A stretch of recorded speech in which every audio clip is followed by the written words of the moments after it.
Bagaimana kesiapan Pemprov DKI Jakarta memastikan kepatuhan pengelola mal sesuai syarat pembukaan kembali yang akan dimulai Senin 15 Juli nanti? Bagaimana pula pengawasan yang dikembangkan bersama untuk memastikan mal tidak menjadi pusat penularan virus corona yang baru di ibu kota? Kita bahas lebih lengkap bersama Wakil Gubernur DKI Jakarta Ahmad Riza Patria. Selamat malam, Pak Riza. Selamat malam, Assalamualaikum. Waalaikumsalam, dengan Sofi di Kompas TV. Lalu ada Ketua Umum Asosiasi Pengusaha Pusat Belanja Indonesia, Stefanus Ridwan. Pak Stefanus, selamat malam. Selamat malam, Bu. Ada pula pakar epidemiologi Fakultas Kesehatan Masyarakat Universitas Indonesia, Iwan Aryawan. Pak Iwan, selamat malam. Selamat malam. Pak Iwan, saya ke Anda terlebih dahulu, Pak Riza dan Pak Stefanus, silakan. sebentar ya. Pak Iwan, begini, bagaimana potensi penularan baru corona di DKI berkaitan dengan rencana pembukaan mal kembali lusa tanggal 15 Juni? Iya, jadi begini. Jadi sebetulnya kan pembatasan sosial itu kita bisa longgarkan kalau epidemi sudah terkendali. Nah, untuk Jakarta memang kami tim yang membantu pihak pemerintah DKI Jakarta untuk melihat epideminya seperti apa. Dari perhitungan kami memang epideminya Jakarta itu sudah mulai terkendali ya. Nah, sudah mulai terkendali? Iya, betul. Nah, kemudian kalau kita mau melakukan pelonggaran, misalnya pembukaan mal, itu bisa dilakukan kalau kita bisa mengganti tindakan pembatasan sosial itu dengan tindakan untuk mencegah supaya epideminya tidak terjadi lagi. Yaitu? Ya, ini yang harus dipatuhi. Yaitu sebetulnya tindakan yang sederhana yang bisa dilakukan masyarakat. Misalnya cuci tangan dengan sabun. Itu terbukti bisa menurunkan risiko 35%. Kemudian pakai masker. Pakai masker itu dari penelitian terbukti bisa menurunkan risiko corona 45%. Kemudian jaga jarak. Jaga jarak itu terbukti bisa menurunkan risiko sebanyak 70%. Jadi artinya kalau kita lakukan tindakan ini, kita bisa mencegah risiko lumayan besar. Tapi tentunya harus dilakukan dengan konsisten dan dengan benar ya. Artinya pakai masker bukan asal pakai, cuci tangan bukan asal cuci tangan. Kemudian dari pihak mal bisa juga bisa melakukan pengaturan lah supaya pengunjung tidak terlalu banyak sehingga jaga jarak bisa dilakukan. Kemudian menjaga kebersihan. Kemudian juga dari pihak mal bisa mengingatkan pengunjungnya supaya pakai masker. Yang tidak pakai masker perlu diingatkan. Nah, seperti itu sih. Oke, gini, saya mau balik lagi ke pernyataan awal Anda, Pak Iwan. Kalau Anda bilang DKI Jakarta sudah cukup terkendali, itu definisinya, tolok ukurnya apa dan seperti apa? Oke, nah jadi tolok ukur terkendali itu adalah kita lihat transmisi dari COVID-19 ini. Nah, untuk Jakarta kami menghitung effective reproduction number. Nah, effective reproduction number yang sampai minggu lalu kami hitung, itu Jakarta memang sudah di bawah 1. Artinya kalau effective reproduction number sudah di bawah 1, itu satu orang yang COVID-19 itu menularkan kurang dari satu orang. Jadi epidemi sudah mulai terkendali. Oke, jadi kalau R0-nya sudah di bawah 1, menurut Anda cukup bisa dikatakan cukup terkendali begitu ya? Ya, betul. Dan ini sudah kemudian memberikan jalan bagi pemerintah provinsi untuk boleh membuka mal. Menurut Anda seperti itu? Iya, tapi risiko tetap ada ya.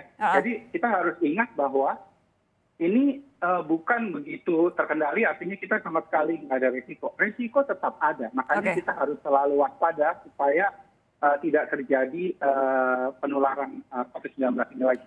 Boleh tahu kalau menurut Anda dari beberapa pengamatan beberapa hari terakhir ini atau beberapa pekan terakhir, R0-nya di angka berapa Pak kalau di bawah 1 itu? Nah, kalau kami belum hitung sampai hari ini ya, tapi kalau sampai minggu lalu kami hitung tuh di 0,98. Oke, 0,98 ya? Ya. Oke, saya beralih ke Pak Riza Patria. Pak Riza? Ya. Lusa rencananya mal akan dibuka. Menurut Anda ini keputusan yang bijak, Pak Riza?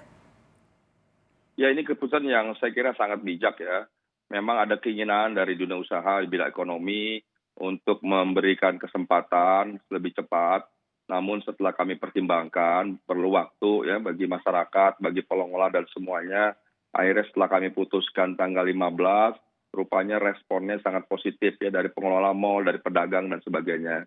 Karena membuka mal itu kan bukan membuka kios-kios 1, 2 toko di pinggir jalan yang terpisah, dia menjadi satu kesatuan sehingga pengelola mal itu karena ruangannya tertutup harus mengatur berbagai persiapan yang lebih matang, yang lebih baik, dan juga harus memastikan bahwa semua pedagang atau kios-kios atau toko-toko yang ada di mal itu betul-betul siap ya. Tidak hanya siap penyajian makanan maupun barang-barang yang mau dijual, tapi lebih pada kesiapan daripada petugasnya, pegawainya, termasuk memastikan semua rambu-rambu, marka, tanda-tanda, kebutuhannya semua dipenuhi. Apakah pemberitahuannya, kami bersyukur dalam pertemuan kami dengan asosiasi direspons secara baik.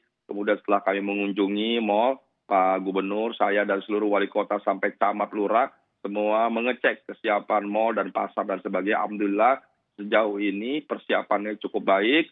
Bahkan ada inovasi-inovasi yang luar biasa di mal. Tadi kami melihat ada tangga eskalatornya yang diberi tanda, pemberian tanda di ruang makan itu bukan hanya di kursi, tapi di meja begitu. Itu juga satu yang baik. Jadi banyak sekali menggunakan QR code atau barcode, kemudian juga liftnya tidak disentuh ya. Semuanya baik sekali. Jadi sejauh ini kami bersyukur persiapannya, tinggal bagaimana masyarakat menyikapinya. Tadi saat membuka program ini saya sempat memberikan data bahwa kerugian saat masa PSBB karena mal ditutup ini sangat besar. Lalu menurut dari pertimbangan pemerintah provinsi sendiri, apa sih yang paling penting dipertimbangkan sehingga akhirnya memutuskan besok boleh buka lagi mal? Ya semuanya memang di fase PSBB masa transisi, banyak unit-unit kegiatan kita buka ya, yaitu unit kegiatan ibadah, sosial, kemudian perkantoran, transportasi umum, dan besok tanggal 15 saatnya kita membuka mal dan pasar ya. Memang 2 unit kegiatan ini berbeda dari unit lainnya sebelumnya ya. Unit ini unit yang banyak dikunjungi oleh warga dan masyarakat ya. Namun di mal ada khawatiran kami, tapi tidak seperti khawatiran kami yang lebih tinggi pada pasar ya. Di mal relatif pengelolanya lebih memahami, lebih mengerti, masyarakatnya lebih baik umumnya dalam arti lebih sadar, lebih aware, lebih peduli akan protokol COVID ya. Nanti di pasar memang agak tantangan yang berbeda bagi kami dan kami sudah mempersiapkan langkah-langkah. Untuk di mal sekali lagi alhamdulillah Pak Ridwan dan seluruh jajarannya sudah mempersiapkan secara baik. Kami terus mengingatkan dan memastikan bahwa persiapan mal ini harus betul-betul baik ya, dan didukung oleh aparat yang ada, dan juga yang tidak kalah penting adalah kesadaran dan kepedulian dari masing-masing toko yang ada. Begini, saya bisa memahami argumentasi Anda bahwa mal ini dari sifat pengelolaan dan pengunjungnya pasti akan berbeda dengan pasar. Tapi bukan berarti di mal gampang untuk kemudian jaga jarak. Karena kalau misalkan kita membeli sesuatu, bertransaksi juga pasti harus berdekatan dengan entah itu penjual, entah itu pramuniaga atau apa. Bagaimana kemudian memastikan ini tidak terjadi dan sudah dipertimbangkankah risikonya? Semuanya sudah kita pertimbangkan dengan masak ya. Jadi terkait dengan mal, untuk antrian sudah dibatasi, jarak dibatasi.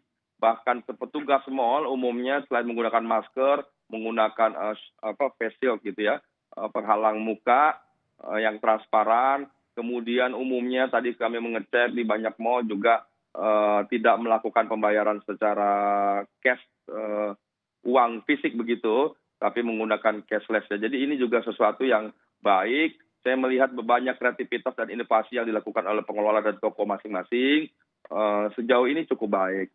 Namun demikian kami ingin tidak hanya yang kami tinjau, kami cek bagus, tapi kami ingin semua mal di Jakarta ini juga memperbaiki persiapan yang ada. Untuk itulah beberapa hari ini Pak Gub, kami, saya dan seluruh jajaran mengecek kepastian dalam beberapa hari ini, dan mudah-mudahan besok Senin semua persiapan sudah baik, sudah sempurna. Bahkan kami juga minta di setiap eskalator, di setiap jalan ada traffic law, ada pembatasan, ada arah, ada petunjuk dan sebagainya. Termasuk tadi kami sampai ke toilet, sampai musola. Saya beralih ke Pak Stefanus Ridwan. Pak Stefanus, definisi 50% pengunjung dari kapasitas itu apa? Jadi kan kita kan lihat bahwa kalau pengunjung mal adalah dari normalnya biasa kita berapa mal itu, nah ini 50% ada itu batasnya. Jadi kita mulai dari masuk itu udah ada sistem masing-masing mall sudah menghitung. Ada yang pakai QR code di sana, jadi langsung tahu berapa sih yang masuk, berapa sih yang keluar. Yang jadi permasalahan saya adalah, saya paham bahwa 50% pasti hanya separuh dari kapasitas normal. Tapi ketika kita bicara soal kapasitas normal, kalau kemudian mal itu dalam masa-masa liburan misalnya, itu bisa sangat penuh sekali. 50%-nya pun orang, saya bayangkan mau berjarak 1 meter, depan, belakang, kanan, kiri juga tetap susah. Jadi 50% ini 50% yang mana? Jadi menurut saya begini, tempat parkir pun kita batasi sebenarnya. Kita sudah membatasi, contohnya salah satu mall kita ada 3 lantai parkir, yang 2 ditutup, cuma 1 yang dibuka. Itu juga untuk mengurangi. Kalau itu udah penuh, kita tidak memberikan mobil-mobil masuk lagi, langsung suruh jalan terus. Oke. Pertanyaannya kemudian, ini saya masih berbicara soal kapasitas. Kapasitas normal untuk sebuah mal itu seperti apa?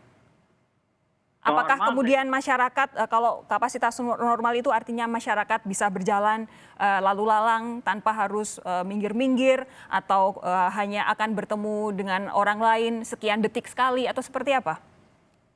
Saya kira kalau normal itu ya tergantung harinya ya kan. Ada hari Senin sampai Jumat, terus ada weekend, dan penuhnya di hari biasa dan hari Sabtu itu Minggu. Itu dia. Jadi kemudian definisi 50% dari kapasitas ini membuat saya bertanya-tanya, kapasitas hari apa, kapasitas yang mana? Karena kalau saya jadi pengusaha mal tentu pengennya masyarakat masuk sebanyak-banyaknya di hari yang paling penuh, akan saya anggap sebagai kapasitas mal, kemudian saya bikin 50%-nya dari hari yang paling penuh itu. Saya kira nggak begitulah. Jadi bagaimana? Kita lihatnya bagaimana supaya tetap jarak social standing itu tetap bisa dipenuhi. Itu yang paling penting sebenarnya kita lihat. Justru itu kenapa ada restoran yang bukan hanya 50%. Sebab tadinya bangkunya padat, akhirnya kita hitung tadi barusan, kita periksa ternyata cuma 30% hasilnya. Sebab kondisinya memang dia berbeda. Waktu dia peak memang dia rapat. Tapi sekarang ini kan ada jarak 1,5 meter gitu. Jadi itu yang sebenarnya yang penting buat kami adalah jarak daripada. Betul, itu kalau sudah ada di dalam. Tapi kan batasan 50% ini ada di depan kan? Ada pada saat masyarakat ingin masuk. Dari QR code kan kita tahu kan kira-kira berapa. Mereka juga udah hafal, tiap gedung juga tahu. Wah, ini yang paling enak itu bawa jumlahnya sekian. Jadi dihitungnya dari yang paling enak? Bukan, ini paling orang bisa jalan itu sebenarnya ada jarak. Dan semuanya tidak berdesak-desakan. Itu yang sebenarnya yang kita ambil. Itu dia. Bagaimana menghitungnya? Menghitungnya. Kan tiap mall kan ada batasannya. Kira-kira misalnya 4 meter atau berapa. Itu kita lihat seperti itu. Jadi dilihatnya dari luasan lantai-lantai mall ya? Toko misalnya. Kalau toko itu kita tadi sudah bicara dengan tenant dan semuanya. 4 meter persegi itu untuk 1 orang. Kan ada display dan lain-lain. Jadi seperti itu.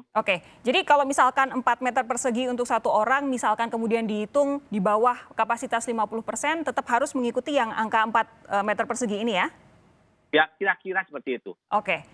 Saya nanti akan tanyakan kembali kepada Pak Stefanus dan juga Pak Riza bagaimana nanti evaluasi dan pengawasan penerapannya. Sesaat lagi saudara tetap bersama kami di Sapa Indonesia Malam.